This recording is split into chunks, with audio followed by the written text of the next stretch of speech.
What the hell are behavior chains? Chains are two or more successive responses that end in a terminal reinforcer. Each link has its cue and its reinforcer. For our purposes, this definition is a bit too technical. Allow me to share a more typical example, then we will find some better language to talk about chains as they apply to our lives. Toothbrushing. Dad says, "Go brush your teeth." We typically think of this behavior as a behavior, toothbrushing. However, when I work with a child struggling with toothbrushing, they do not struggle with toothbrushing as a whole activity. Usually, there are specific components of the chain that are deficient. By the way, terms such as habits or routines are common, but chain is a more representative term of how responses or behaviors are linked to one another and in the environment. For example, a child might have difficulty opening or closing the toothpaste bottle, or maybe setting up for toothbrushing goes as expected, but the child only brushes for a few seconds, then stops. Wherever there is a specific response, there is some child somewhere missing that response. When I was a child, I missed the initial response that starts the chain, so my dad assisted me. I caught on after that. Toothbrushing is a collection of successive responses, which looks like walk into the bathroom, turn on light, see mirror, open mirror, grab toothbrush and toothpaste, close mirror, set toothbrush on the sink, open toothpaste, set cap on the sink, pick up toothbrush, move toothpaste to toothbrush bristles, squeeze toothpaste, spread across bristles, set toothpaste on the sink, turn on the water, put toothbrush with toothpaste under water, put toothbrush in mouth, turn off the water, pick up cap and toothpaste, put the lid back on, place toothpaste back on the sink, brush lower right inside for 10 seconds, brush lower right outside for 10 seconds, brush lower middle inside for 10 seconds, brush lower blah, blah, blah. You get the idea, right? But wow, that is what we do every time we brush our teeth. How exhausting would our days seem if we thought about each of the minute responses we engage in during our day's activities? Fortunately, we will not look at individual responses in this book. We will zoom out a bit and look at behavior more broadly. The same principles still apply. For example, when we talk about building a morning running chain, we will not break down running to include the 7 responses required to tie our shoes. Before moving on to real-world examples and looking at building and breaking chains, we need to discuss a couple other concepts, mainly cues and reinforcers. In the 48-ish responses listed in the toothbrushing chain above, each response has its cue and reinforcer. What's a cue? A cue is something in our environment that signals to us reinforcement is available. A prominent example of a cue is the open sign at a pub. A not so obvious cue is me stepping out of my bedroom first thing in the morning. I am the cue for my dogs that food is now available. What is a reinforcer? A reinforcer is a consequence of behavior that makes that behavior more likely to occur in the future. A notable example of a reinforcer is mom smiling and laughing while echoing her baby's babbling. This echoing will lead to more babbling. A not so obvious example of a reinforcer is a mom yelling at her daughter to stop pulling at the mom's hair. For some reason, the more mom yells, the more the daughter pulls hair. Any way you slice it, the yelling is the reinforcer for hair pulling. More yelling equals more hair pulling. Let's look at the relationship between cues and reinforcers. A reinforcer can follow any behavior without a cue being present, but to establish something as a cue, what will become the cue must have previously been in a chain ending in reinforcement. An example of conditioning a cue would be me making a smoothie for the youngest during her first break of the school day. She has seen me on different days, at other times, and other places, but seeing me at this time and in this place making a smoothie on consecutive days condition the sight of me there in the kitchen at 10:05 a.m., cueing the availability of smoothies. The youngest sees me and requests a smoothie, and I make her one. Reinforcer. Cue.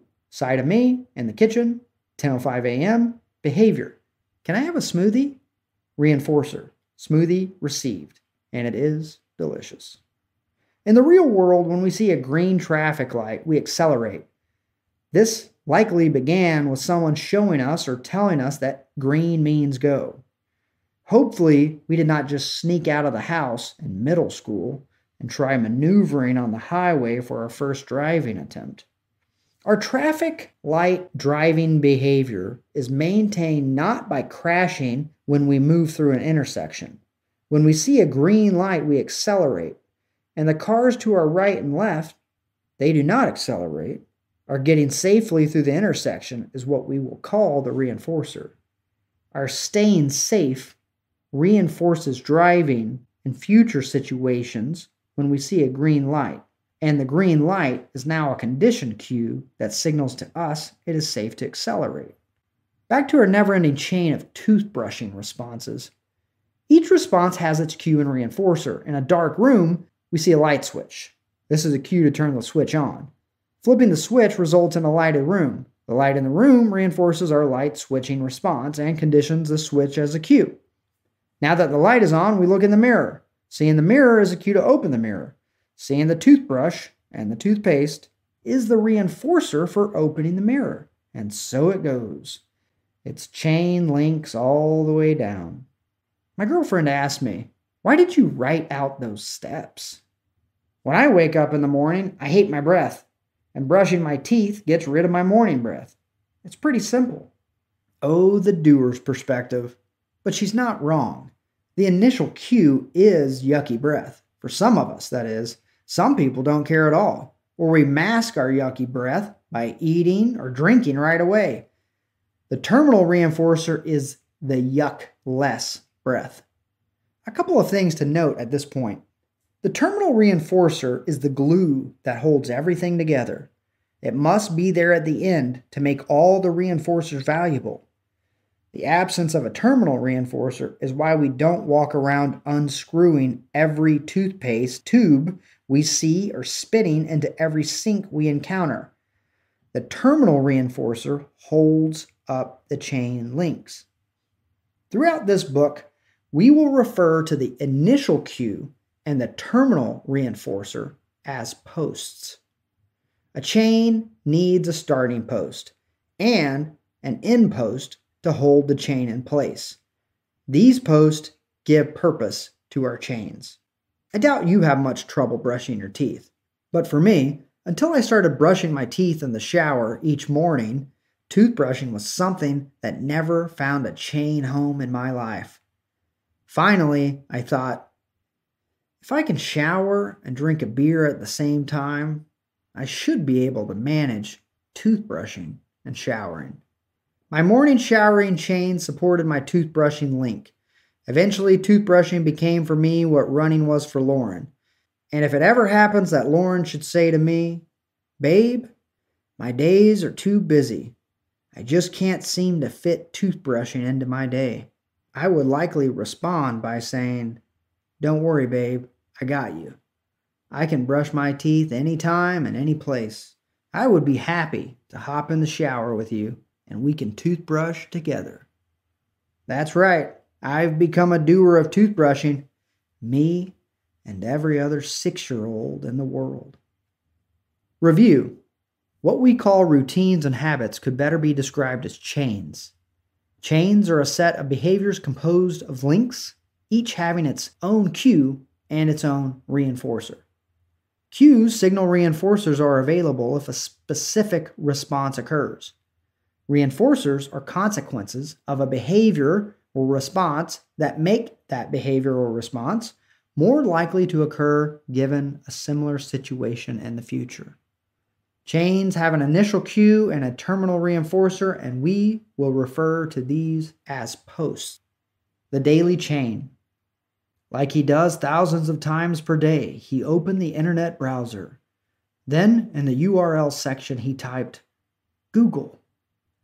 After the Google search engine appeared, he immediately moved his cursor to the top right corner of the computer screen and clicked on the link. Sign in. While typing his username and password, he stopped. Why the hell am I signing in? The motivation for Googling today was to find information from the DMV website about renewing one's car registration. But this does not require signing in to Google. Oh, he thought privately. This makes sense. About 997 times per day I go to Google and immediately log into my work account to view client files. Q. The Google home screen. Chain. Type Google in the URL section. Click on the link, sign in. Type in work, username, and password. Go to client files. Reinforcer. Get work done. Finally.